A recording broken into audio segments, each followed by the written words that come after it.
Possession crucial from this. How much longer will the referee allow? Dublin lead by a point, and there's the whistle. It's over. It's over. We earned it by winning the last 2 matches on the road, and that's not going to be taken away from us. But what I love in hurling, I love players that will never give in. He hits it. He hits it. It's over the bar. Oh, holy Moses. This is the RTÉ GAA Podcast. My name's Rory O'Neill. I don't actually know who I'm stepping in for, but I think it might be Jackie this week after a bank holiday weekend where it felt like we robbed the bank, and the loot really served up by the hurlers of Limerick and Clare in another epic. Clare simply magnificent. Limerick's first defeat in 4 years. That says all you need to know about the Jolly Green Giants. The Munster Hurling Championship both bristles and boasts. Revel while we can. Shane, can we just have Limerick and Clare play every week? Yeah, maybe that's what I suppose it'd be to be nice, right? Yeah, but look, I think it's what we were hoping for, lads. You know, and everybody was hoping that this reaction from Clare was coming, from what happened against Tip. You know, gifting us the few goals and all that. And then we were hoping, like, you know, the crowd wise, it was unbelievable. Limerick, you know, did they seem tired after the Waterford game? I think we could talk about it in a minute. I felt they did. I felt for the first time in a long time they were almost second guessing how they were going to work the ball out, and I suppose we haven't seen it in a while, and I just felt that was maybe down to tiredness. Maybe it's down to the way the league went from this year. You know, getting to the final, lots of training, lots of games. They won't use that as an excuse, like they won't. But I just think, you know, from like a human nature side of things, like you're playing loads of games, the training is hard, and everybody that plays you, lads, is playing their All Ireland final. Like everybody, like Watford, like did Watford play their All Ireland final last week, and then had nothing for you down in Cork, like had nothing left, like, you know, did like. Our Clare after doing the same, but the saving grace, lads, is no match now for 2 weeks. Like, you know, can recuperate. Like, so I know we'll get into it and everything, but like I suppose the team I'm maybe most worried about now, maybe is my own county Tip, like, because Limerick now have 3 weeks off, like, to regroup, recharge, get things right, which a lot of things obviously need to be gotten right, and their next game then is Tip, like, you know, they'll be coming to Thurles for it, like, so just I think there's a lot to talk about. I think, look, I have to say we're on about ref watch and everything. I think Colm Lyons did a good job talking to people for Limerick. They thought, oh, maybe there was a couple of things, but you know, you're never going to keep everyone happy, like, as a ref, so there's no point. But I tell you what, from where I was in Thurles in the Limerick Watford match, it got out of hand very, very quickly, and a lot of stuff went on. Whereas at the start of this game, I thought Colm did a really good job, Rory. Yeah. I thought he controlled it well, given the atmosphere that was there, first of all. And with the crowd, I thought he ended up did he get the square ball right in the end? Look, he did. If you look at the split shot of it, like, I suppose Flanagan his foot is on the edge of the square as the ball is coming in. That's the rule. You can't be in the square when the ball is coming in. He's not, like, he consulted with his umpires. But even the small things, like, he laid down the marker from the very, very start, showed one yellow card, I think, and he just said, right, that's not going to happen here now today. And I just thought he handled it well, spoke to the players well, as sport officials, everything. So look, well done, Colm Lyons, in that regard. But look, it's obviously blows it wide open, lads. If I just say one thing quickly, lads, before you jump in, you talk, like, say, I was looking at the shots, like, that Limerick would get off normally, like, in games, right? And it'd be, you know, it'd probably be up around the 50s, right? And their percentage would probably be up around the 60 or 70%. This is when they're ticking now. Like the other day, in the fourth quarter now, I'm talking about tiredness now, maybe just creeping in and intensity. In the fourth quarter, last 15 minutes of the game, Limerick got off 9 shots, okay? Compared to Clare got off 16 shots. And then Clare outscored them 9 scores to 6 scores in that time. So for me, Clare finished stronger. They did more in the tank. They looked fresher. And, you know, I don't know, lads, do you agree or not now? I just think Limerick, they just looked a bit tired the other day. Joined by Michael Foley from the Sunday Times as well. Michael, what you make of it? Yeah, I'd be kind of along the same lines as Shane in terms of Limerick. Like, the thing about it is that, you can be the greatest team, or tilting to be crowned one of the greatest teams of all time by winning 4 in a row. And it's all well and good for us out here to kind of go, yeah, that's, they're going to do this and they're going to do that and do the next thing. But they're the guys who have to live the life, they have to, outside of the games, they have to look after themselves. They have to kind of get themselves in the mental frame to kind of perform and physically and all the rest of it. And like, I said it at the start of the championship in the paper, like the two things that were probably going to come against Limerick, if anything was going to come against them, was either injuries or boredom. Like, injuries, obviously, right? But also just the boredom of having to live the life. Not kind of what's left. There are no more lands left to conquer for Limerick, really. So, and you put that on top of the game schedule they had. Like, people were really, okay, whatever way Kilkenny played in the league final, people were very impressed with Limerick in the league final. Like, they've been going nicely. It's been game on game. And of all teams, like of all teams that were going to put it up to Limerick, it was going to be Clare. I mean, quite apart from the Munster final last year, if you look back over the Kiley era, I think Clare have the best record of the Liam McCarthy teams against Limerick. In terms of just, victories, draws, whatever. So, and they don't, I think John Conlon and a couple more of them spoke about it after the game. They don't have that sort of inbuilt kind of fear, if you like, or that kind of sort of, when Limerick get on top of them, they're gone kind of feeling, because they know them so well. Like, they've grown up in each other's pockets between just hurling against each other, hurling with each other, living with each other, college, blah, blah, blah, blah, blah. So, like, that was always in their favour. From a Limerick point of view, I think, look, not a whole lot changes. The Saturday night was more about Clare. That's the other thing as well. Clare were up against the wall that last Saturday night. Like, if Clare hadn't delivered something, and keep in mind, it's a few-year project now for Clare under Brian Lohan, and they've had moments where they've pushed forward and had great wins. But, it's still they're kind of still in that are you, aren't you sort of space, So they had to deliver something. Performance, a result number one, really, because you just had to win. And the performance obviously would inevitably come with it when you're playing Limerick. Limerick looked tired to me. Like Shane mentioned the shots there. So that matches up. Like 6 out of 9 is what they'd be getting, over the course of a game. They're not getting as many shots off. That's fatigue. That's also down to Clare, obviously putting the squeeze on them. I really like the way Clare went after their strong areas as well. It's the old cliche about hammering the hammer. Like, you don't stand back from, if you can take out your opponent at the knees at their strongest point, well, then you're a long way along the way, or at least put doubt in their heads about that strongest point. So it was a great performance from Clare. The few weeks will benefit Limerick immensely. Get some injuries healed, have a bit of a reflection themselves about where they're at. There's no doubt. I mean, I think it's impossible for any team, and I'm sure the Dublin footballers would have been the same yesterday. There's no way that it's not the media at all, I think, that gets into your head. It's just general life, going into shops, doing your work, fellas saying to you, you've a handy, geez, that was handy against Waterford last weekend, wasn't it? And blah, blah, blah. And having to just deal with that sort of noise around you, It doesn't make Limerick, I don't think, any less strong favourites to win in All-Ireland, in my eyes, anyway. But it's just a nice, handy dose of reality. It's better to get it now than later on in the competition, put it that way. Eoin Ryan from Online is with us as well. Eoin, would it be the case, though, that pre-competition, maybe Limerick play to their sort of normal pitch, and maybe a lot of the other counties during the league might have lulled certainly the general public into a false sense by playing slightly below themselves and not taking the league as seriously? And what we're seeing now is a fairer reflection on the competitive nature of the Munster Hurling Championship. Quite possibly. I mean, what was interesting was that last year Limerick seemed to take the league very lightly and train during it and then really peak for the championship. Whereas this year they seem to be going harder earlier. And I think there was some talk that was actually player driven, that the players wanted to go back training earlier, that they wanted to win the league again this year.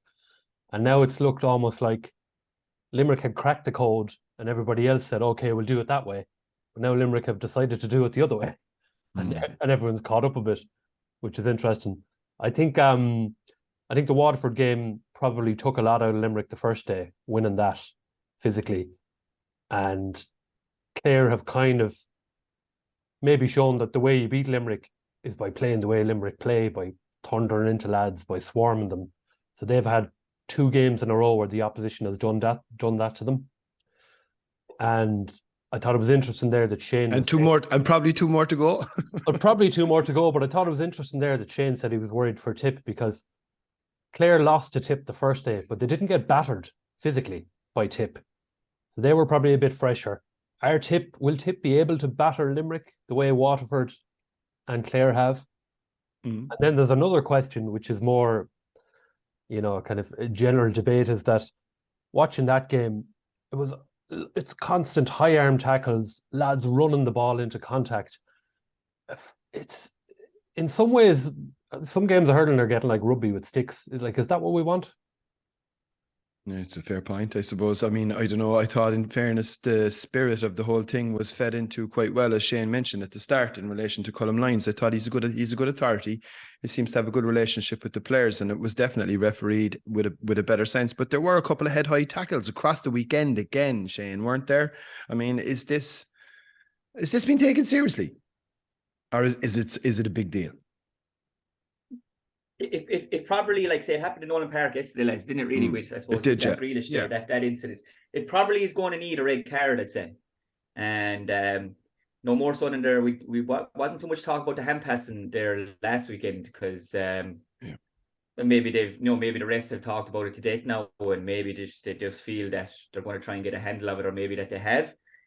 So maybe now are they going to move? Is the focus this week going to be on, as you said, the head-high tackles? There was some some third-man tackles, but I'd say it's going to take a red card for it to really sink in, I think. And it probably will take a red card in a big game, a high-profile game, and it's probably going to have to happen soon, lads. There has been several incidents now, and I suppose has the helmets, lads, have they since the mandatory and compulsory wearing of the helmets, do lads look at a helmet now as a kind of a safety cage around as a target? No doubt about it. Right, and go at this here now, this ball is dropping, and I've been involved in games where I've seen that, like All-Ireland finals even, right? And whereas before, without the helmets, you were like looking at a lad and you were like, oh geez, if I catch him here now, this could be serious. Like, whereas compared to even NFL type stuff, I'm not talking about the hits now, but I'm talking about, you look at how well they're padded and you feel, the hits are just big because they're padded. Like, and has the helmet kind of nearly done that for us, like in hurling terms, that the hits that are going in, targeting lads head height, which are shoulder, which are hurley, and you just feel, yeah, look, the helmet should save it somehow. So maybe that's a factor, lads. I don't know what you think. I think there's no doubt. I think there's no doubt, but the helmets are a factor, and there's a couple of things come to mind. I mean, the reality about helmets as well, by the way, is that a helmet is no protection to your brain. Like, you get a bang, like the ones we're talking about. A helmet doesn't reduce the shock to your head and your brain. Okay, that's not what a helmet's for. That's not how it works. But that is how it's probably perceived. Not that lads are even thinking that way. We're thinking it's an extra layer of protection. It gives me license to go a bit harder again, right? That's no doubt. I don't think there's any doubt how that's how fellas' minds would work in the white heat of battle. The other thing as well is, like, when you're training for however many months with the highest level of science and strength and conditioning being poured into you, you're going to want to use that strength, like. So what's the point in having it if you don't use it? So there's that element to it as well. So I think Shane is right. Like, I mean, it's going to take a red card.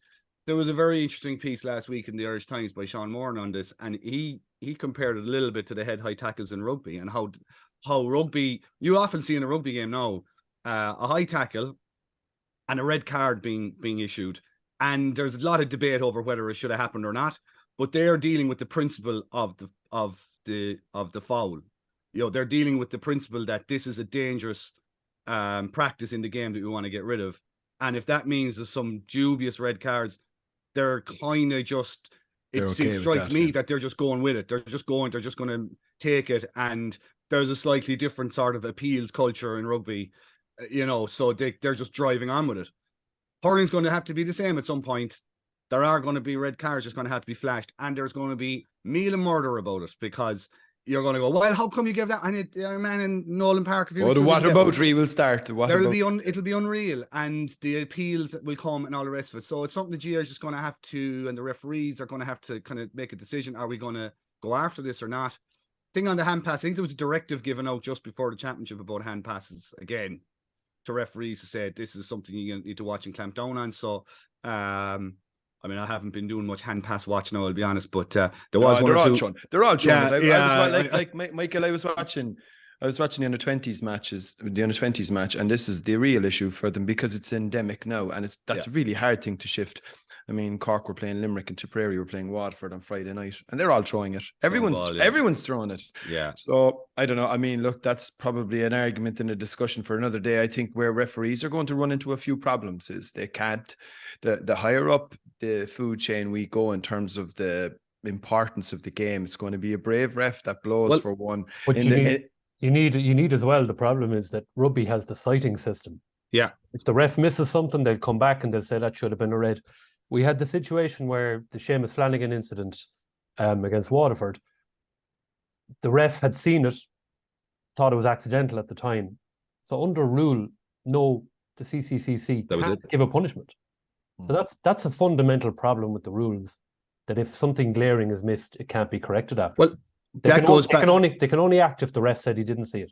Yeah, and that's on that specific point, that goes back to the fundamental problem around respect for referees, because one of the reasons why that rule is still in play, that if the referee is seen to have dealt with it, that's it. That's to try and support the referee in his job, to the point that if he misses something, but it's deemed to have been dealt with, we move on, which is obviously there's a weakness. But that's, to me, that's a fundamental. If you can't have a citing system that's respected and isn't seen to be undermining the referee on the day, well, then you've got an enormous problem in the sport. So like that's that's a whole other issue around respect for referees. But like it's a kind of they're all links in a chain. They're all links, all kind of connected up. We'll stay in Munster, Shane, and we move on to Sunday. And it was a game that, look, did it ever catch fire at all? Would you call it a game? No, probably not. I mean, no score from play for Waterford in the opening quarter. 28 minutes until they got a score from play of any type. The game was probably busted by half time. The Cork full-back had more scores from play than the entire Waterford forward line the first half. Which I think probably spoke volumes for it. What can be taken from this from a Cork perspective, Shane, and then where to now for Waterford? Well, I think Cork will take the confidence from it that what they were trying to do worked, regardless if the team they were playing were either so tactically unaware or so absolutely drained from the week before. I don't know, but I mean, I think it's summed up by this, lads, right? This alone, right? And I suppose as a midfielder playing myself, and I wanted to see how Darragh Fitzgibbon is going to react here without playing competitive hurling up to the game, okay? I thought he was man of the match, by the way. By the 8th minute of the game, okay? So did I. By the 8th minute of the game, Rory, right? 8 minutes now.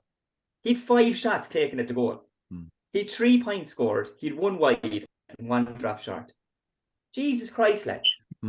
I would. There's no way I was getting 5 as a midfielder, getting 5 shots off in a whole match.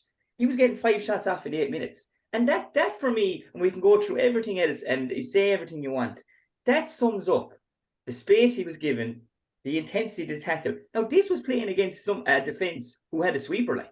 And the areas of grass that they were finding. And I just think you could go through all their scores, 10 different scores, the way they used the ball, the way they spread the ball, the way they exploited the space.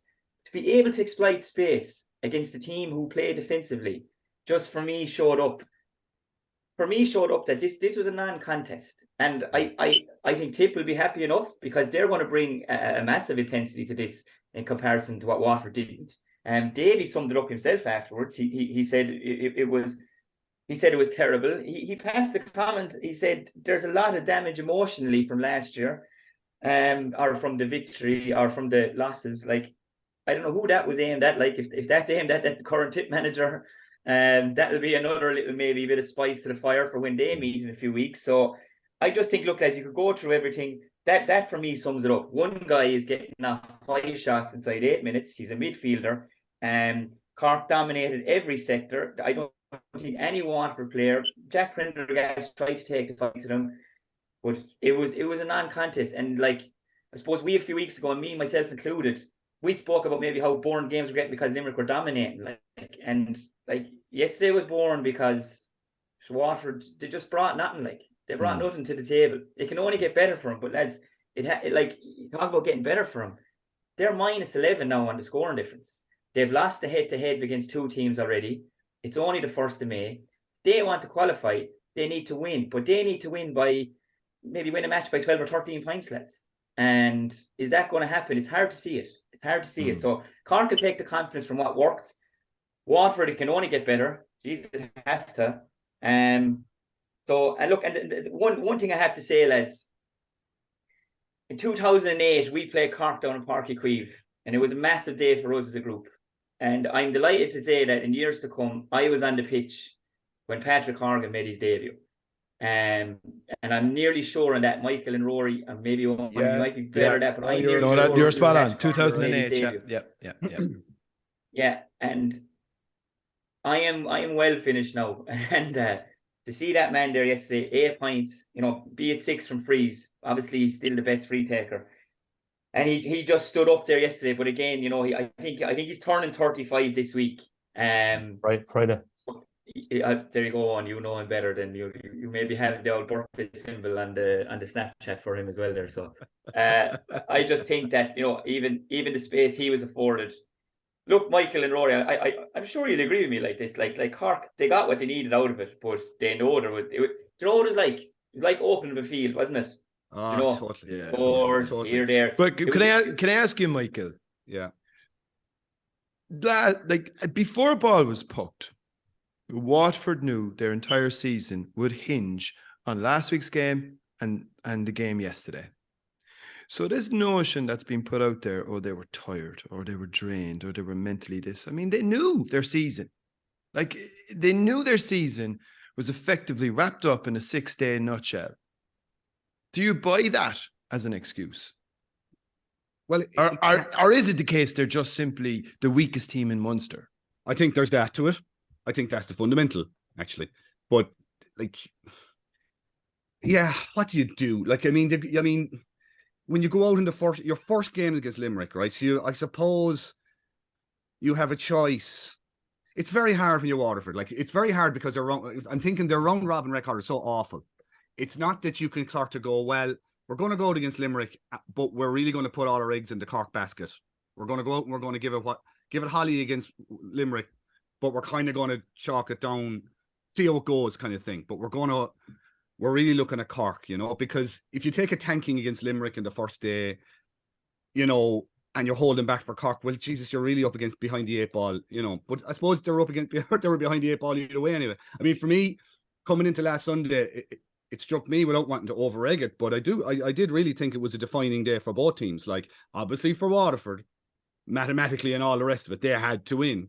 But also for Cork to see what they were going to look like. I mean, down here, trying to predict the team last week was like trying to pick the lot of numbers. It was just, whatever you're having yourself. And then you wanted to see their attitude, and you wanted to see how they would stand up. If I was very impressed with Waterford the previous week, I thought they got a lot right. I thought, there was a lot to like about them. Obviously, losing Tyga Burke was an enormous loss, but still in all, there was enough about them, And they seemed to have, even against Limerick, they had a little bit coming off the bench and stuff. So you're kind of going, this will be interesting. They can bring it. But I'm old enough to remember Cork doing absolutely terrible things to Waterford back to decades, really terrible things. And this was as bad, only without the goals. We just didn't get goals. So from that's a very long roundabout way to answer your question. It may well have been a factor that they were fatigued, but it can't be an excuse. Yeah, because this is your season right here now on the 30th of April. Right, this is your season, and it's the winnable game for you. It really is the winnable game going to Cork against a Cork team who aren't entirely sure of themselves. Like Dara Fitzgibbon is the perfect example. I mean, Dara is coming off a long injury spell. He's playing at midfield. let's see what let's see what it's all about there. You know, let's test them. And as Shane pointed out, he absolutely has a feel. I was trying to get. I have two small lads here that wanted to go to the game, and I couldn't get tickets for it during the week for the stand, so I ended up watching it on TV. And the graphic flashed up after a few minutes saying how many shots. I was kind of aware that he had started well, but when the graphic flashed up with the amount of shots and score, it's like, Jesus Christ, what's going on? Like that in itself told you something about the intensity that Waterford were not bringing to the game, and the whole thing just fell asunder. I wonder. I mean, I was talking to Jamie Barron a few weeks ago, and he kind of made the point. He said in his mind it was a 3-year project for Waterford starting out, right? Which I think is always an interesting thing for a guy who's 29 years of age to say. But I got the impression from what he was saying. He said they were trying a lot of things. Some things are working, some things weren't. I get the impression that they're possibly trying to take in an awful lot of information, and they're possibly playing a very prescribed system for a given day. So when it goes scareaways, it's very hard to reverse back out of it, possibly because they're not quite at the point where they fully get the nuances of what they're being asked to do. That's just now. I'm not trying to make excuses for them, because bottom line, they brought none of the energy, the basic energy you need to bring to a championship game where your entire season is on the line. But like they're in a dreadful position now, because I mean I think they're not going to get. I can't see them getting out of Munster unless there's some kind of a dramatic collapse coming from two teams that seem to be going quite well that they have yet to play. So yeah, a bad day. But again, whatever about the result, it's the performance, unfortunately, that'll stick with them. And that's the big problem for them. And that was the problem with them not getting those couple of goals. They probably would have lost. They probably would have lost anyway, but it was the scoring difference. Yeah. Two of the, it's mad. We've only had 3 round robins already, which is nuts. It feels like it's been there for years, but with COVID. But 2 of the 3 times before, 4 points was enough. So you're not gone with 2 defeats, but when you need to make up the score difference as well. Yeah. And they've no home games, and I think that'll probably count against them. We better shift on because time is starting to tick, and we'll move to Leinster. Just one point, actually, that I think, in a general sense, which I just thought was quite interesting: goalkeepers. The amount of goalkeepers over the weekend, the point-blank saves, body shots, body blocks, getting flicks, whether it was Scruff Murphy, whether it was Nicky Quaid, Patrick Collins yesterday. We saw Billy Nolan make an incredible save as well. It was actually, like, I sometimes I wonder, Shane, do people actually realise how hard that sliotar is when you get a shot of it into the chest or off the legs or whatever it might be? And obviously goalkeepers nowadays, they use their body nearly more than the hurley to try and block a shot. And I just thought some of the saves that some of the goalkeepers made across the weekend, you know, the save from Scruff yesterday, the one from Nicky Quaid on Saturday night, incredible stuff. Yeah, 2 best goalies in the game, both outfield players. Suppose it's something to look at maybe for the rest of the teams. Like Murphy plays outfield with his club, I believe, and like Nicky Quaid definitely plays outfield with his club, and they both play colleges hurling out the field. So they're just real wristy hurlers. They're, you know, their reflexes are second to none, but you know, puck outs and everything, they're very comfortable on the ball. But yeah, I agree with you. I don't think people maybe realise the bravery of it. Like, there's not many of us. You know, even when you're down training with your club or like that, and the lag comes inside the 21, you nearly step out of goals and just let him put it into the empty net. Like you would, like, it's just, you're not going to take this on, you know. My like, you know, I see at the club level now and everything, like, you know, a lot of the goalies, they're no more so than the players out the field where we have the helmets and everything. I mean, majority of goalies now are, they have to have the cup on as well, like, you know, just for safety reasons, like, because, you know, we've seen what can happen, you know, if you get a belt of a sliotar there. So look, the bravery they have, the reflexes they have, you know, the individual training they would do, these guys would do, the top level guys would do away from the rest of the group, you know, while the rest of the group are doing these things. And I think that's where good management comes in as well, lads, that, you know, a good management team will look, right, do I really need my goalkeeper over here now doing 800, 600s and 400 meter runs? I probably don't. Like, no. I mean, if Stephen Cluxton's 41 and can play in goals in football, you know what I mean? It needs to be specific to your position, doesn't it? I think that's where the best lads have gone above the rest in. Like, they're doing so much training specific to their position, reflex stuff, diving, you know. Using different colour codes, like, maybe getting drills, lads, from the professional soccer goalkeepers, maybe getting drills from these other sports to say, how are you working on agility? How are you working reflexes? And as you said, the two best in the country at the moment for me, Eoin Murphy and Nicky Quaid, all round goalkeepers.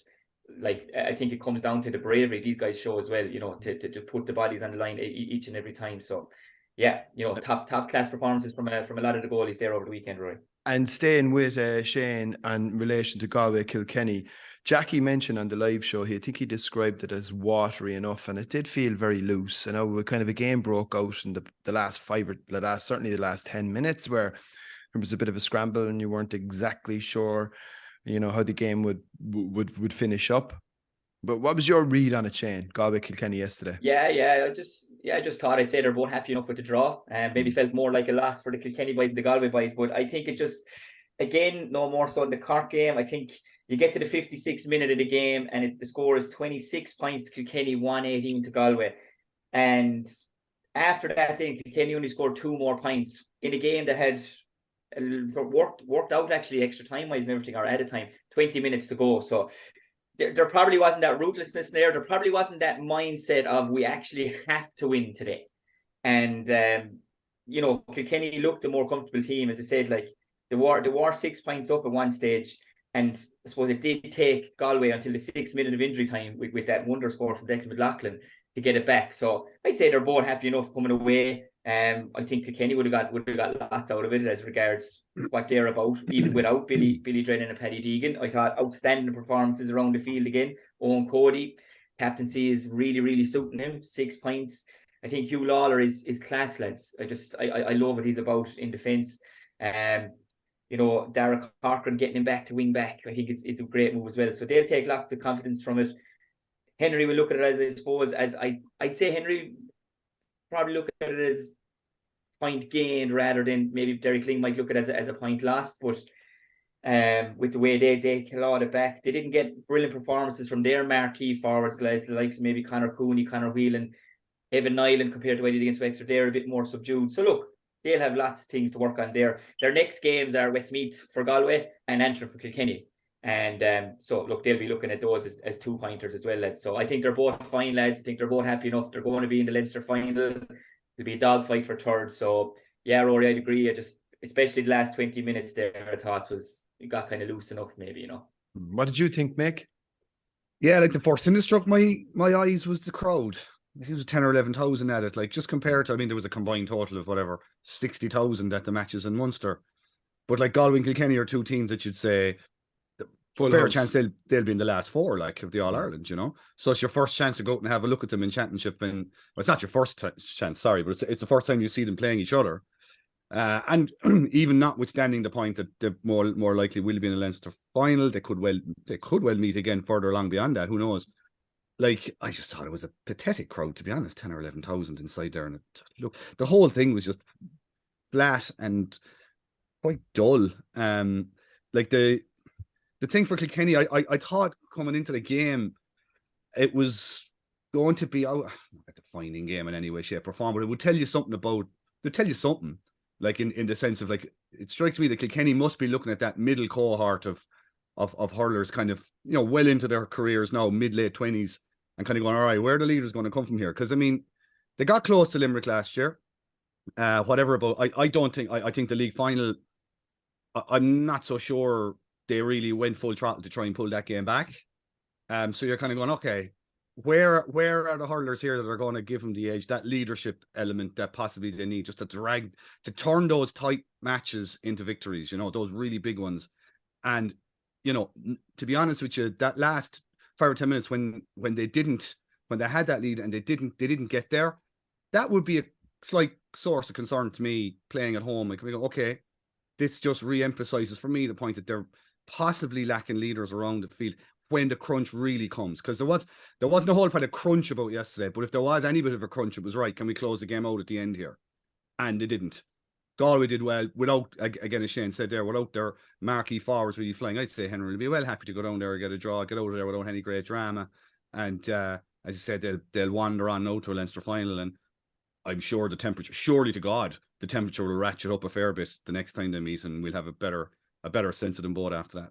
You certainly would hope so. And obviously big wins for Dublin and Wexford as well. So their game in round 3 is going to be key, but we're going to have to leave hurling there, lads. And thanks a million, Shane. And when we come back, we're going to be joined by Lee Keegan, and we're going to be pouring over a blockbuster weekend in the football championship. He hits it, it's over the bar!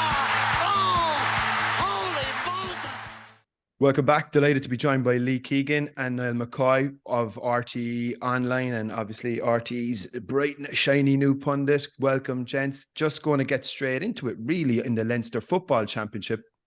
And yesterday, I suppose, Lee, did we... Like, a lot of people were heading to Croke Park yesterday. There was a small crowd. There mightn't have been a huge amount expected from Kildare in the end. They are going to compete in the Sam Maguire anyway. Did they give a better account of themselves than what people may have felt they were capable of in advance?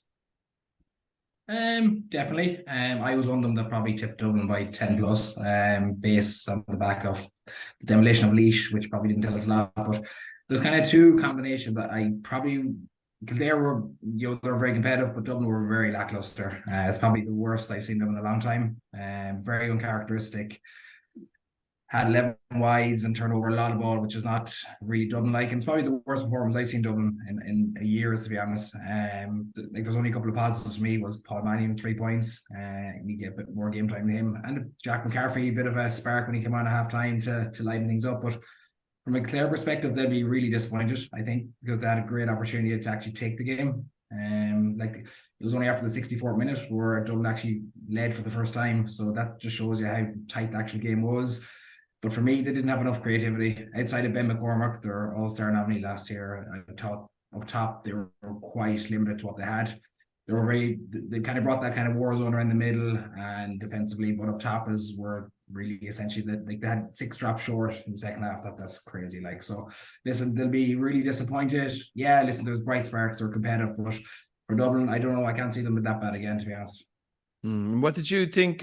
What did you make of it, Niall? Were you watching it? I caught it last night. I was in Clonus, Rory, so through my shivering body as I tried to dry off, I just caught the highlights. I think it's mad if you'd said to me, and like Lee, we talked on the pod last week and I said nothing but a massive Dublin victory. But if you had said to me Dublin would have 11 different scores, I would have, assumed that they would have won handy. Like, 11 scores from 14 points is pretty strange in itself. Yeah, fairly. I think Lee had it there. Like, Kildare were excellent, and I thought Eamon's analysis of their position and stuff on the Sunday game last night was very interesting. The bodies they are getting back. Dublin, there's still probably, maybe there is still that question mark over Dublin. Like, I thought we all probably assumed they'd steamroll everyone in Division 2, and we saw it even that Kildare first game, the first round of the league, they weren't great, but they're they're getting into their stride. The Clare match, again, they had that strong finish. Didn't get there, beat up in Derry. They'd done enough. I think for Kildare, the disappointing thing is the 4 subs they brought on, the Flynns, Cribben and Foley, and they're in such a good position, and that's 4 great players to bring on. And when you're in that power play, that good decision, and bring on the house for the last 10 minutes, you're thinking, Glenn Ryan must have been thinking, we're going to get over the line here. Like, when you're able to bring that sort of talent from the bench, but to just that last stretch caught them out, but here, I suppose, a strange game, but a good day for Leinster Championship. Maybe it's the new Ulster Championship, lads. It's well, actually, funny enough, Niall, it's like our game last year. When we played Kildare, they actually dominated us for large spells. Yeah. But then the stretch, then we caught them the half nearly. It was like it's like they weren't ready for it nearly with the 5-10 minutes left. Like it was like it's a position they haven't been in before, and they just kind of folded a little bit because they did so much good work in the game.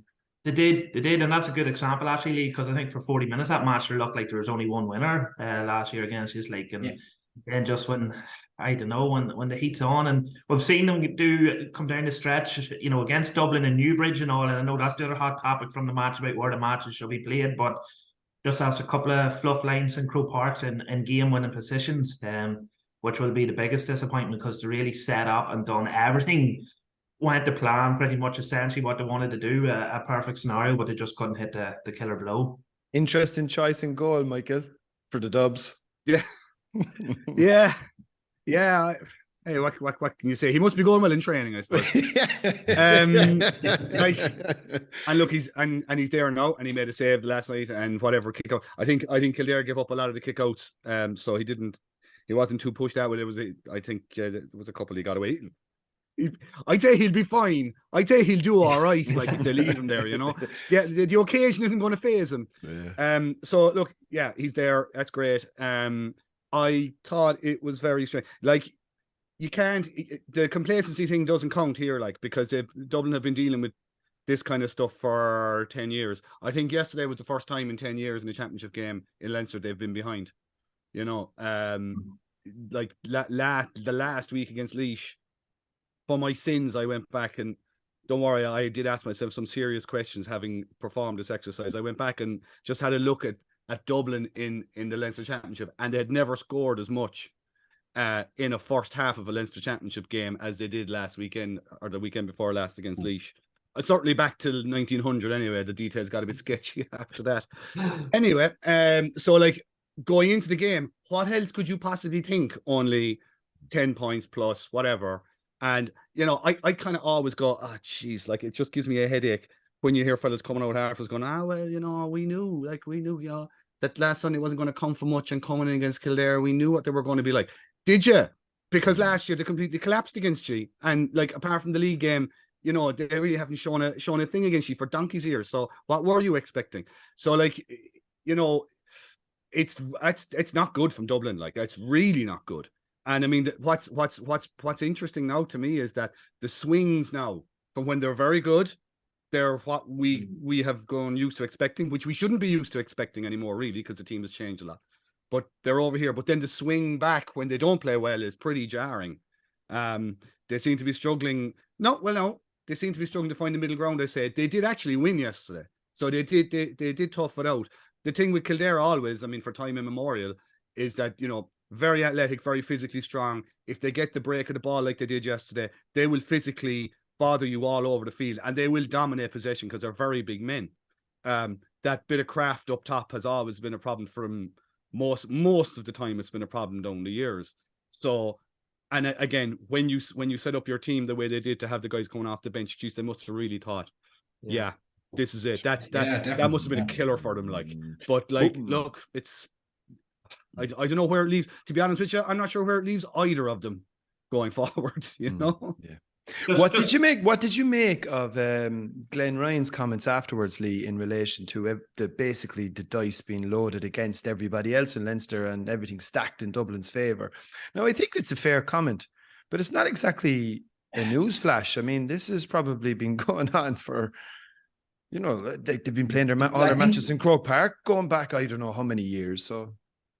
They do, and I suppose Glenn is probably one of the only managers vocally saying it. Like, you have a lot of people talking about it, but don't come out in media, and he's probably getting more criticism than he is positivity over it. But that's his stance on it. I mean, the discussion is, why is Leinster allowing it to happen year in, year out?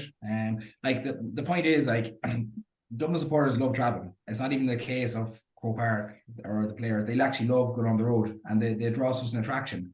So it's a no-brainer why they don't go to the Port Leashes or Dr. Cullen Parks, these pitches, because they bring such hype around it. Even when they came to Castlebar, we played them many times in Castlebar. Like, the crack was unbelievable. The atmosphere is electric. So I don't get why they don't try and change this. Like, you had 30,000 in Croker Park yesterday, but it felt like 30. Like, atmosphere was just dead, like, Joe. So the excuse generally tends to be the season ticket holders and the seats and all that crack. It's not an excuse anymore, because it's the same conversation, like, Joe. Like, I mean, as a Dublin sport as well, like, what's the appeal to going to Croker Park yesterday, like, Joe? As Michael rightly referenced, like, we all assumed 10 points. So, like, what is the draw there? Do you know what I mean? So, like, fair play to Glenn Ryan for saying it. And he was pretty staunch about it. I mean, you have to give him some kudos on that. Like, but is it going to do anything further in the line? I don't know. Like, we could be still having the same discussion next year in relation to Dublin Croker Park.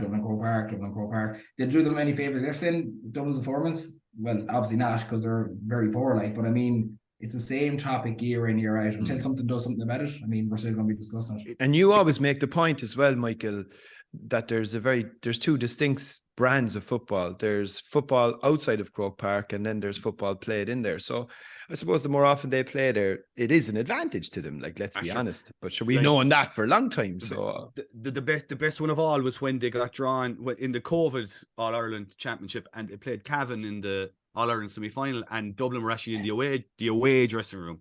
And James McCarthy told the story himself that he came out the dressing room door and he turned the wrong direction because he was so used to coming out of the other dressing room. There you go. But just going back to the point about why Croke Park, like, this really, people say, the GA needs to do something about that. What they really mean is the Leinster Council needs to do something about that, because for donkeys of years, right, the reason it's been in there is because the money, the gate money goes into, that gets dispersed. So I remember doing something on this years ago when the crowds were much bigger in Croke Park, and talking to county secretaries, etc., in Carlow and Wicklow, Longford, all these places. And now we'll keep going to Croke Park because the money from that pays for our development stuff, it pays for our this, that, and the other. That's why we keep going. When you get it down to about 30,000 odd, there's probably a point where, like, it doesn't work anymore. And also, there is an onus on the Leinster Council to turn around to guys and go, look, we can cover that shortfall in different ways. We will cover that shortfall, and we will take the games out and give our championship some hope of survival. Because, Kildare ran him close yesterday. The Leinster Championship is dead. Dead. Like, that was just like a sort of a quick check. The doctor kind of checking the pulse. Just, is it definitely? Yeah, it's yeah. So, like, it doesn't matter, right? That's the fundamental there. And Glenn Ryan is absolutely right. I've always had a theory that in the Leinster Championship, hurling and football, there should be no matches played in there until the finals. No one should get to play in Croke Park until the Leinster finals, because you need, number one, you should earn. You put that in comparison, Michael. Pardon? Like, look at Leinster and Connacht. Like, you see the appeal and attraction. Like, say Clones for the weekend. Yeah, you had a cracking atmosphere. I know, like, the crowds aren't as big in Croke Park, but like how electric is the go-up game? You probably seen an Niall yesterday in Clones. Like, it was the colour and the crack was brilliant. Like, and then you put that in contrast to Croke Park yesterday, where it's just flat. But I know we're drifting a small bit now, Niall, but, like, even as we're heading into the draw for the Sam Maguire Cup, which is going to happen on Tuesday, we have the situation where, it's 3 games in that round robin, 1 away, 1 at home, and 1 neutral. But Dublin will play 2 matches of those 3 in Croke Park, and a lot of that whinging will probably resurface. But to what end?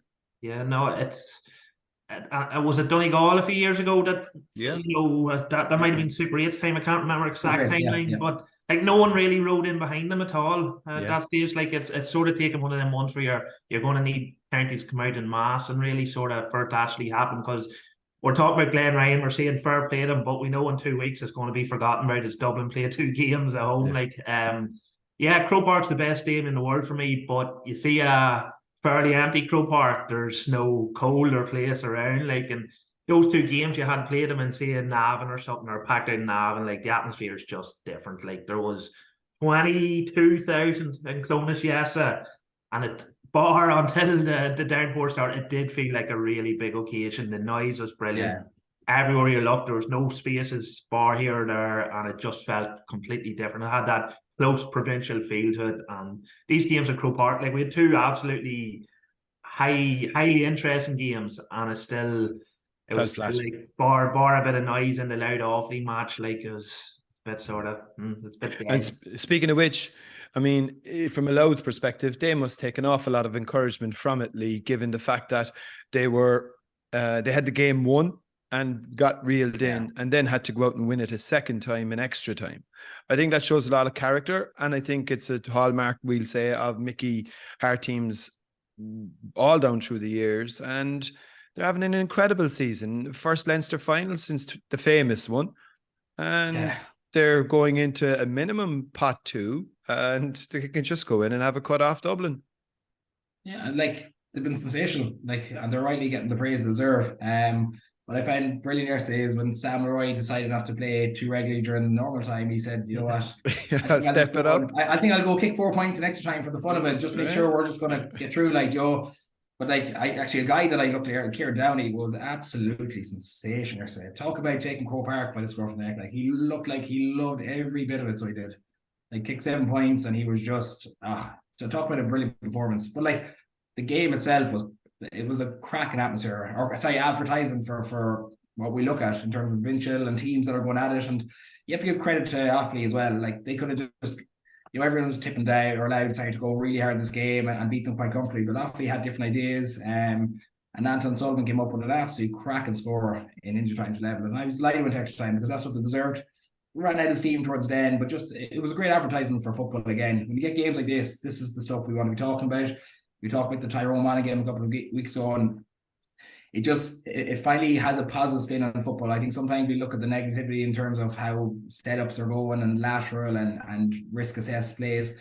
You had 2 teams yesterday who just went at it. Like, a team that scores 27 points isn't a bad day at all at football, like, so it was a great advertisement. But yeah, the work Mickey Hart's done is you just can't understate how good he is. And you can just see that group of players. Like, I mean, once you lose a guy like Kieran Byrne, one of the best players in midfield, and you have to still chip in, get results, still been competitive. So you're dead right, Roy. They'll go into the Leinster final. They won't fear Dublin, and they'll go into the group stage as well, and they'll give it a right cut. They're very fit, they're very strong, and they've got some match winners there that can definitely put up the teams in the All Ireland series. You know Mickey intimately well. You obviously wrote a brilliant book, Michael, and was it the second book that? The second book, yeah. It was the second one, which is a fantastic read, actually. How does he manage to generate such belief? I think the key thing really is you always find, I mean, it's easy. It's not easy, by the way, but it's like to go into a county and to completely overhaul the entire way they go about and approach football, and to, I suppose, introduce just a way and a belief that they can succeed. I mean, where does he get, like, how does he instill that into teams, and where does it come from? I think number one, it comes from his own conviction in what he's doing himself. I mean, no one believes in Mickey Hart's approach more than Mickey Hart. Yeah. And that's not to say he doesn't interrogate what he's doing either, like he does, but and ask, is it working, etc., etc. But generally speaking, it's black and white. You're either with me or you're against me. So there's that aspect to it. So it was interesting. Actually, funny you should mention the book, because I remember back that time, like that's 2009. Yeah. And like, I remember him talking, and it might even be in the book actually, that he was kind of always interested whether he could transport or move that sort of approach that he had with Tyrone that time, with obviously brilliant players, right? That made everything work. But could he transport that whole culture, that whole idea of being the best you can be and all this stuff to another county? At the time, I remember Westmeath came up at the time, because they were sort of a team that were kind of going well-ish in the late noughties. And Louth would fit that profile, a team. Louth always had good footballers and stuff like that. It was just kind of more of maybe a psychological thing. Maybe sometimes they kind of would lose their way here and there, and they kind of fall down through the division and come up and down. But it's interesting to see now that he's actually done this and brought it across with Gavin Devlin. Look, they're operating practically full time, them boys over there. They're putting enormous man hours into this over the last couple of years. You also have the sort of Mick O'Dwyer element of it, if you like, that Hart comes in and basically, if you're playing for Louth, if you're not going, I mean, who are you to question what Mickey Hart asks you to do, frankly? You're going to do what he asks you to do. And, generally the Hart way is intense hard work, very good structure. I mean, I covered him, I remember this last year in the Division 3 final against Limerick, and it was very structured football. It was hard enough to watch. They played Cork last year in a qualifier that was really bad. But like he was teaching him in a way, he was teaching them in a way, and they've obviously evolved it again this year. And now the lads are believing in it and they're buying into it. And no matter how much hard work you're asked to do or stuff that's outside your comfort zone, when you're winning and stuff, it all feeds into it. You know what I mean? And I'd say, he's not necessarily the arm around the shoulder coach that people might think he is either. Like, if you're in, and if you're on the fringes, you kind of might feel it. So there's that edge to it as well that's probably driving them on as well, that no one would feel entirely comfortable in their skin even the stars, like, you know, probably would feel a certain expectation on them to play well and to deliver. So, like, it'll be interesting to sort of go against the Dubs. I said I learned a lot from Kildare yesterday. I mean, Louth would naturally, under Hart, would set up deep anyway and try and clog up everything and then attack as a unit, defend as a unit, and so on and so forth. But they'll probably learn a lot from that. Traditionally, like, I mean, Louth, this is not, again, I'm old enough to remember Louth coming with great expectations against Dublin back the years and getting absolutely mullered, like really mullered. So, like, this is obviously a different era, different Louth. But, you know, they played in the league game there recently when it was all on the line for Louth, and they didn't really, like, Dublin fairly well shut them down. So we'll see how it goes. It'll be interesting to see whether Louth sit in against Dublin, or they go after them a little bit, or what, you know, what balance they decide to take against them in the final, you know. Just and look, good credit to Offaly. They're going in as second seeds in the Tailteann Cup, and I think there's still plenty of football for them to play for this year, and they acquitted themselves really well. But we're going to shift on to Ulster now, and we'll start with Armagh. Niall, you were there. Armagh starting to score goals again. You know, big crowd. Everything seems to be going really well. A first Ulster final since 2008. We would imagine we're going to get a huge crowd at that. It'll be an unbelievable atmosphere. Can we get rid of the vuvuzelas, Niall? Oh, please. Can we get rid? Who's selling those vuvuzelas up there? I don't know, but my wee nephew came up to me at half time, Ethan at one, and I was going to crack it over my knee when he blew it in the face. Yeah, ponchos and vuvuzelas, pure. Yeah. But and I know, look, some people might, I wouldn't necessarily say disparage the path that they've taken to an Ulster final by virtue of beating 3 Division 1 teams, and obviously maybe the charge may be that the other side of the draw is a lot more difficult. But Armagh did what they had to do, and they did it very convincingly after maybe a disappointing league campaign. Yeah, well, that's facts. Like, when the draw was made, that was you know, we probably expected when the draw was made back then, we'd be facing, if it went to plan, you'd be facing Donegal in a semi-final rather than Down. But it was very much a lopsided draw, like, you know, when the provincial draws were made. So it was seen as a good opportunity. And even before a ball was kicked, you're like, if Armagh don't get to an Ulster final, it'll be a disappointing campaign. So they've done what they've needed to do. Antrim was always going to be about getting a bit of dirty diesel out of the system. Cavan, they were very comfortable and then decided to hold their position, and they've done that relatively comfortably, bar one moment where Rory O'Neill made that save. And then, yes, they were entirely comfortable. They were actually much more comfortable than I expected them to be. Like, there was no sense of peril whatsoever at any stage. Yes, even when Down started and got the first couple of shots away, and just the first, I think 2 of their first 3 drifted wide, and you were just sort of sensing at that stage Down really needed to go 3 or 4 points up. Armagh, you know, I know they weren't all intended to drop short, but there was a lot of high kicks in, and you're wondering, with a couple of question marks over Derry under the high ball, was that a bit of maybe a tactic and a bit of sharpening for the Ulster final? But they're a massive team. Like, when you look at Murnan and O'Neill and all, and there's some big men, and McPartlin drops into the square ×2. It's a tactic that they're right to use, especially with the square ball rule change. They're probably one of the best teams in the country for being able to take advantage of that. I thought they were pretty good, to be honest. I thought they had a lot more in them. If they needed a couple more goals, I think they would have been able to get it. I think Rian O'Neill's finish was very clever. The keeper took a step to the right, but Rian hasn't hit the ground running this year. I think he'd be the first to say that. He's had the injury, and you're thinking that might be the goal, maybe just to get him really, really going again, because they'll need all that and more against Derry, because they haven't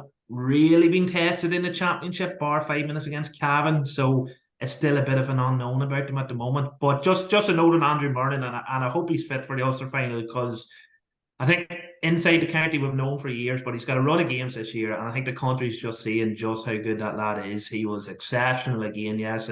He's been absolutely exceptional all year, and I really hope for neutrals and Armagh fans alike that he's fit for the final. Were you impressed with Armagh yesterday, Lee? It just felt they were way more slicker and clinical. And every time, like, you could see probably that development for Down operating Division 3 versus Armagh. They just looked a bit more sharper. And, like, I do agree. I think Andrew Murnan just brings a whole new dynamic to that Armagh attack. I think he's a brilliant focal point for them. Like they went high with a lot of balls, but he's also brilliant at making that left to right run or right to left, you know, and he wins out in front and he slips the guy off the run. So I thought they just looked a cut above down throughout the game, and then even towards the end they just wanted to kill the game, slow it down. I think Ethan Rafferty's become more a possession man now. He must touch the ball more than any outfield player at this rate. But again, it's just that evolution that Armagh have, and they found a little bit of groove. You know, we were very probably negative around their performances in the league and where they're going to go from there. I thought they've built nicely and they'll go into those final with huge confidence. I do think Rory O'Neill is going to be key to that. I do fully agree with that. Where to play him? Do you play him up top with Mernon? Do you play him at centre forward? I think that'll be a big question for them. But they look good yesterday and they look full of confidence. And I think that's going to really sharpen Derry's approach to the Ulster final in a couple of weeks, and it's going to make up for a cracking game.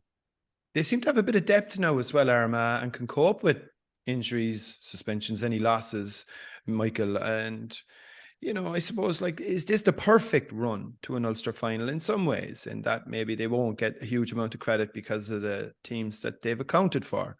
They'll probably be going in as underdogs, even though they were in a division above Derry. Plus the fact, look, they're taking on the defending Ulster champions. So you would probably argue Derry have maybe that little bit more experience. So Armagh potentially underdogs going in. Nice position from Geezer, I would suggest. It is now that they're there. Like, yeah. I mean, their record in Ulster is so poor that you couldn't have taken anything for granted, really. I mean, the Antrim game aside, I mean, I think the Cavan one was really sticking out as the one that might catch them up.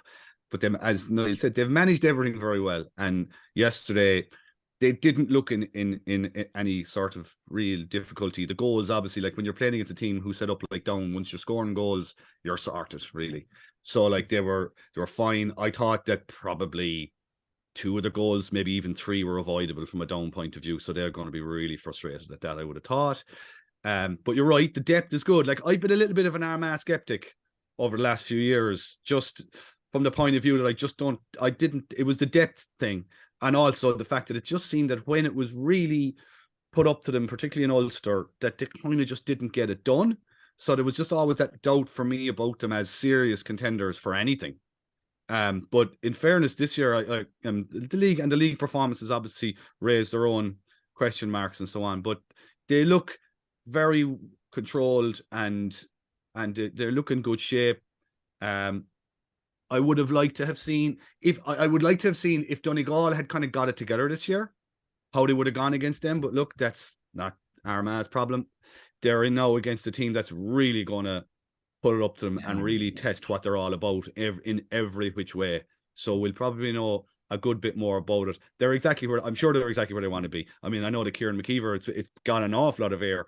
Like, you know, Kieran McKeever making the point early, even before the championship, I think it was, that they weren't really focused on an Ulster final and they weren't focused on winning. Winning an Ulster title wasn't really on a very important thing to them. That's exactly what I'd be saying if I wanted to win an Ulster title as well. Yeah, definitely. Yeah, isn't it? Like, I mean, it's just it was so blatantly obvious. I mean, what else are Armagh going to go for? Quite frankly, like, I mean, they're not in the top 4 or 5 teams to win an All Ireland. They may get to a semi-final. But like if you were pitting them against any of the top 4, you'd be saying they're underdogs. They've had such a poor record in Ulster over the years, and Kieran McGean has been manager for quite a long time now. And what's the point in playing at this stage only to bloody win things? Like it can't be like you're not going to be telling your grandkids on the porch about the process years later. Well, you know what? We improved a little bit every year. Did you win that? No, we didn't. Like you're going. They need an Ulster title. They need an Ulster title. The other thing about it, Mick, is if they lose, they go into pot 2, which more than likely, if we're going by the odds, will be Sligo, Clare, and Louth, who they won't be able to draw. And pot 2 is almost certainly going to be extremely, or the weakest of the 4 by probably a distance. So, you know, there's that side of it too. Like, you know, I don't know how much that is coming into plans. Like, but there's extra incentive there for this final. They could pull. They could pull like a Dublin, Mayo, and so some of them, and they say Kildare who might be up for it. You know, and suddenly you're like, you know. So look, they'll go hammer and tongs. No, they'll give Derry. Geez, like, I mean, Derry will get tested. I mean, sure, as was mentioned there. I mean, again, Monaghan brought almost nothing. The last that I thought against Derry, I was very disappointed with Monaghan. But the goals, I mean, they did score goals. And again, Armagh I'm sure will have a look at how those goals were scored. Yeah. And they more than have the players to trouble Derry from that point of view. What did you, Derry Monaghan? Some people maybe felt a little bit disappointed with Monaghan and the fact that like they didn't really get to the pitch of things in the way that they did 2 weeks ago against Tyrone. And, you know, like after the high of knocking Tyrone out, they find themselves at exactly the same stage now in the All-Ireland race. So, you know, they look tired. They just look flat here, and we know, I think we associate Derry with massive energy. I think with Derry is like they run hard. They like, the thing I like about Derry is they put numbers in attack. They're not afraid to go on 3s, 4s, 5s and they empty out. So I think they're always going to bring that high energy game, and Monaghan just couldn't live with it. You look at the age profile of Monaghan, and probably the Tyrone game took a lot out of them. They probably never fully recovered from victory over that. That was a huge game for them. So listen, they had the safety blanket as well. I mean, it was game, I'm sure they wanted to win, but Derry just looked in full control from minute one, to be honest. Like, I was really impressed with Conor McCluskey. I think the IQ of Derry is quite good. I do agree with Rory Gallagher. Like, he lined up McManus, and we wouldn't associate Manzi with defending, but it just shows where the Derry guys are thinking. They're thinking the right way, what's the right decision, what to do. So I was quite impressed with them, albeit I didn't think they needed to reach top gear either. So there's a bit left for them. The one thing I do agree, and I think Armagh will look at that, is 8 goals in 3 games. And for all the defensive structure and the bodies at back, that's not a good return in terms of defence. So they're going to have to look at that, because Armagh will definitely try and exploit that next day, be it high ball or try something a bit different. And it's definitely an area of concern for Derry. But also I suppose the big thing for Derry is a lot of their big players seem to be playing well. Shane McGrath hit 9 points last day. Conor Glass looked good with Brendan Rodgers. I'm tired looking at Rodgers because he never stops running. He's like the marathon man. Like, he's just a phenomenal athlete. And as well, the beauty about Derry is they brought on Kieran McFall the last day, who's a massive player for them. I played against him for a couple of years and he was brilliant. So they've added a little bit of depth to that squad as well. So they'll go in full confidence against Armagh. And I think it'll be a cracking game. 2 sides that'll really go at it. I do think there's a bit more pressure in Armagh, if I'm being honest, for silverware. I do agree with that. I think Easer's been there 10 years now and probably hasn't anything much to show for in terms of silverware. So I do agree with Michael around that. There's no point talking about process and building and getting a squad to talk about nothing in the CV. So I think it's a huge game for Armagh to get something out of in terms of silverware and just tick that box.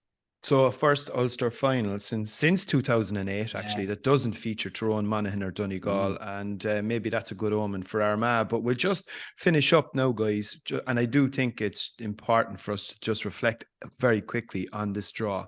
The fact that the draw is actually taking place in advance of the provincial finals. Is there an integrity question here around? I don't think it's not going to, I don't think any team's going to be throwing matches or anything. I just don't understand why they're doing it. I just don't understand why they can't. What? I see Mick has his hand up there. Yeah, go for it. No, enlighten us. You're okay. I just actually hear someone coming in behind me. Sorry. I thought you were just going to rip That's probably no. That's probably the CCC. I'll be back in 1 second. 1 second. Sorry. One second. It's just that I just don't. Next Tuesday, why not do it next Tuesday? Like, I don't see, like, it's maybe short preparation time. Maybe the counties want a little bit extra time to prepare, like, but I just don't. It's raising the question when it's raising that integrity question, Rory, when it doesn't need to be raised. I don't think it's going to manifest in anything. I don't think Dublin, for example, are going to throw a Leinster final if they think they've got an easier route.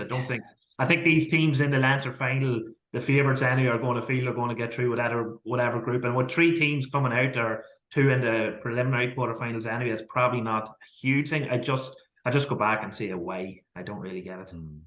And just on part 3, I just think is the most interesting part of probably the whole tournament when that eventually does. But I mean, to have Mayo, Roscommon, Tyrone and Monaghan all in it's fascinating. Now, I think it's great too, to a certain extent, that they can draw each other. But it will make that draw very interesting, because I think it's seed 1 versus seed 3 in the very first match, which will probably be a provincial champion up against one of those teams. Yeah, and I think if you're seed 3, even losing that game is not necessarily the end of the world. Because you look at seed 2 and 4, and to a lesser extent, I'm not just, but like you target those games, pretty well. And like, thing is, as long as you don't get a hammer in that first game, and those teams are all Division 1 teams essentially, so they're going to be playing a Division 1 team predominantly. So I mean, it's going to be a cracking game first off, but you look at the groups in general, the seed 2 and 4 would perceived as the weaker seed, so you can still plan and prep your group stage probably pretty well as one of the kind of top guns or top seeds. So, but yeah, just back to the thing. I mean, I would have loved to see the draw take place next week or the following, just for excitement reasons alone. I know it gives teams time and prep and all that. That's great and that's lovely to hear. But like, just for the bit of excitement and drama, like, they have it on the week of entering into the group stage, it would have been a bit of crack, and then you get that kind of fever then for championship coming up and into the main stage of championship. So like, probably disappointing from that aspect. I would have, even as a player, the known sometimes is more exciting. You're going to that week still not knowing, and training is going to be a bit of fun, and all of a sudden now you're prepping straight away. And all this that going through your head is that one team. I think sometimes the known can be just a bit of an X factor and a bit more fun in training as well.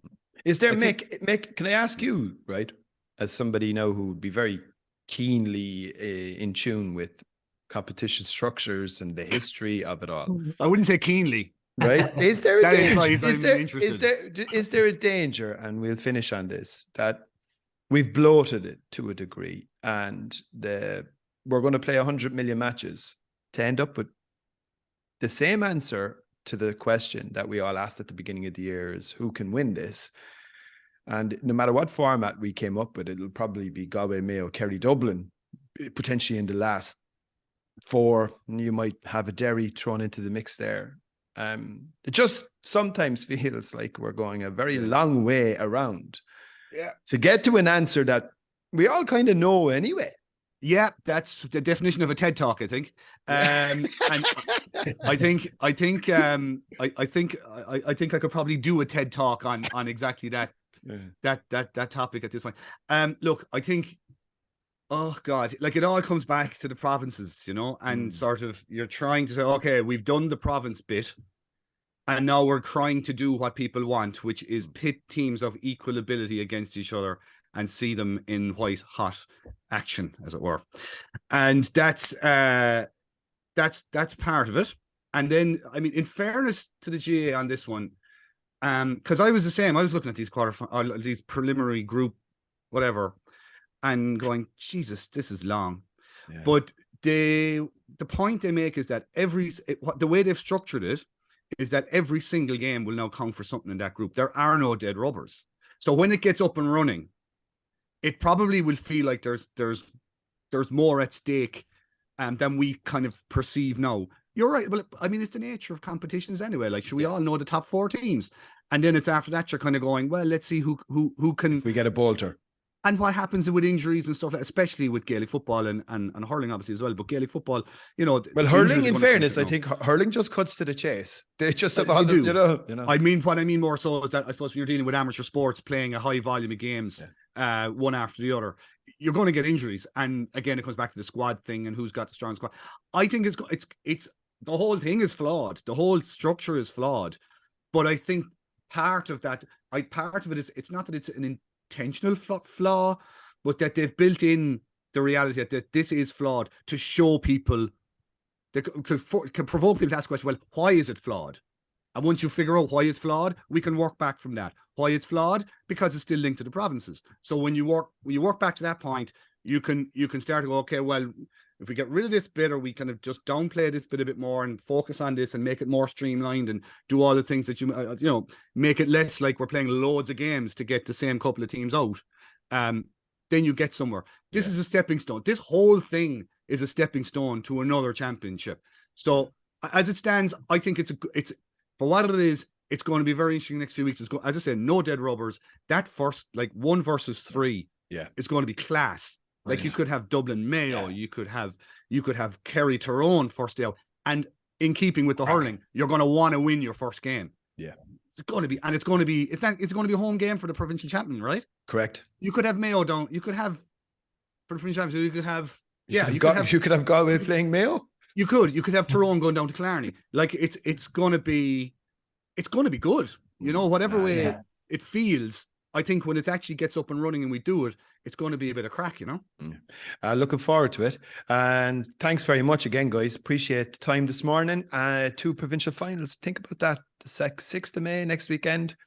And we've got the Connacht final and the Munster football final. And that's just the way it is. But look, there'll be something in those games, I'm sure, when we get there. Just want to say thanks to Shane earlier, thanks to Michael Foley, Sunday Times, to Lee, to Niall, to Eoin Ryan. And we'll see you again on Thursday. We'll have a little bit of a preview. We'll be look ahead to Cork Tip. I'll have to get Shane on for that one, I'm sure. And and a couple of provincial finals to look forward to as well. Until then, thanks a million. Slán.